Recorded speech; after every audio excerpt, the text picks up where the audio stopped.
Today, the Deputy President, William Ruto, made a tour of Kisii, and my contention is that this tour was very significant in a number of ways. And today, I want us to discuss the various reasons why the Deputy President saw it necessary, to visit Kisii. And one of the major reasons why he visited Kisii is because he wants to prepare for the aftermath of losing the Central Kenya vote. And the reason I say this is that we saw a tour of Raila Odinga in Central Province last week, and this tour was hugely successful because he was endorsed by various influential politicians from the Central Kenya region.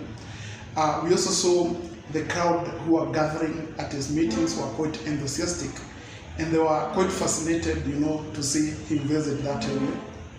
And we know that Raila just began, campaigning in the Central Kenya region just the other day. William Ruto has been, moving to the Central Province and campaigning over there for quite a long time, ever since he was campaigned in 2013.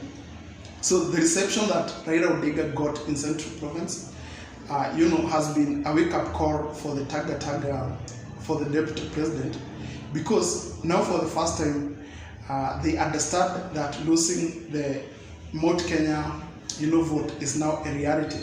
Because, before that, they thought that the Mount Kenya region was William Ruto's for the taking. They never imagined a scenario where they would end up losing, the vote-rich Mount Kenya region. But now, it is now a reality. And we also saw that the Deputy President visited Juja, obviously after Raila Odinga's successful tour. And the people who attended, the rally which was held in Juja were not quite enthusiastic. It was not, like the past what used to happen, because you could see that the people are quite excited, and they used to raise their fists, in the sky, and shout for the Deputy President and commit themselves to supporting him. But now we see that he received a lukewarm support in Juja, and also the people who turned up, to support him were quite few in comparison to the number that used to, attend in the past. So now for the first time, losing the Central Kenya region votes is now a reality. And for the Deputy President, if he scores lesser votes than Uhuru Kenyatta scored in 2017 and 2013, then his chances of becoming president, will be non-existent. It might as well be a dream. So, and the other factor is that the Deputy President wants to counter Matiang'i, because, as you know, Matiang'i has been quite a powerful government official, because, in fact, there are very many people who refer to Matiang'i as a prime minister, because most of the responsibilities which were previously tasked with the Deputy President have now been assumed by Frederick Matiang'i. And, the effect of this is that back in Kisii, where he comes from, of course, there are people who now see him as quite an influential government official, and his popularity has increased, over the days. And so, the side which Matiang'i supports in 2022, obviously he has a lot of support of the Kisiis, and they are likely, they are likely to vote in the manner in which he is likely to ask them to vote. And there are high chances that he is going to support Raila Odinga in 2022, because he is the choice of President Uhuru Kenyatta. So William Ruto wants to counter Matiang'i and make sure that Matiang'i does not have a lot of influence on the ground, which might be used in 2022 to deny him his chances of, becoming the president. And the other reason why the Deputy President visited, Kisii, as you might remember, last week there was a meeting of elected politicians from the Kisii region. In total, there were more than 17 elected politicians from over there. And for the first time, they indicated their intention, to unite the whole of Kisii under one vehicle in 2022 that is going to negotiate, that will be tasked with responsibilities of negotiating on the behalf of the people of Kisii, so that if they are in a team that forms the government next year, of course the interests are going to be, taken care of. And the timing of the deputy president visiting over there, it is very significant because it comes after that dissolution by the elected member of parliament in Kisii. And now he wants to position himself as the best choice, for the Kisii region, so that the Kisii politicians can consider, forming alliances with him and eventually supporting him in 2022. So it improves his chances of being endorsed by, most of the politicians from the Kisii region.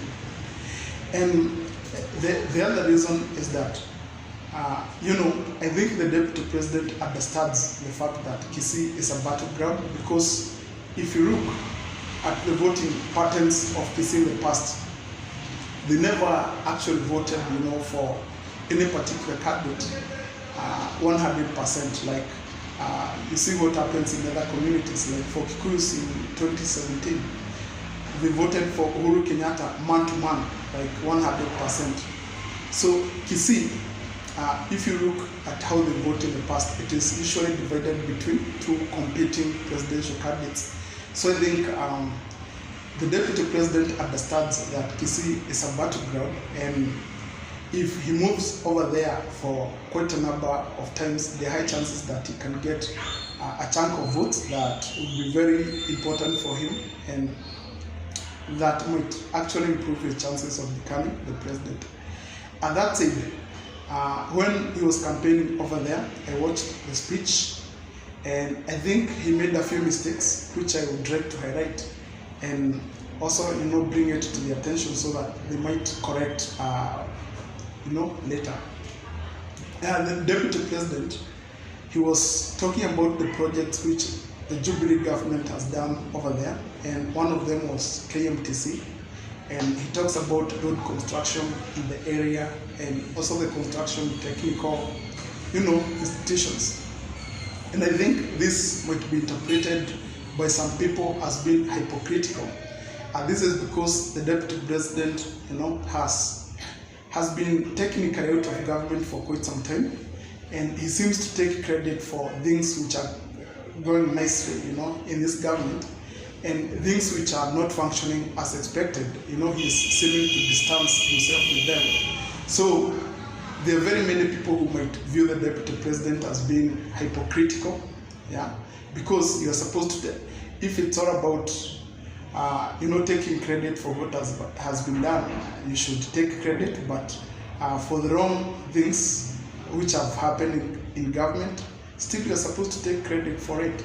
Now he seems to be taking credit for the things which have, excelled, and doing the opposite for the things that have failed for this regime. And the mistake that the deputy president did is that he endorsed the sitting parliamentarians.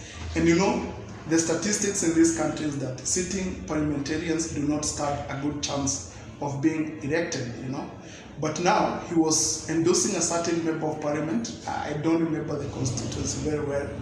And this is disastrous for him, because it is going to send a negative message to the competitors of this sitting member of parliament that the nominations are not going to be free and fair. And this means that there are very high chances that after you doing nominations, there is likely to be a fallout, which might be very costly for the deputy president and eventually, cost him the presidency. And if you saw the people who attended those rallies in the Kisii region, most of them were not very enthusiastic, like we used to see in the past. So I think there's a high chance that he's losing ground even in the Kisii region, which might end up being very costly for him.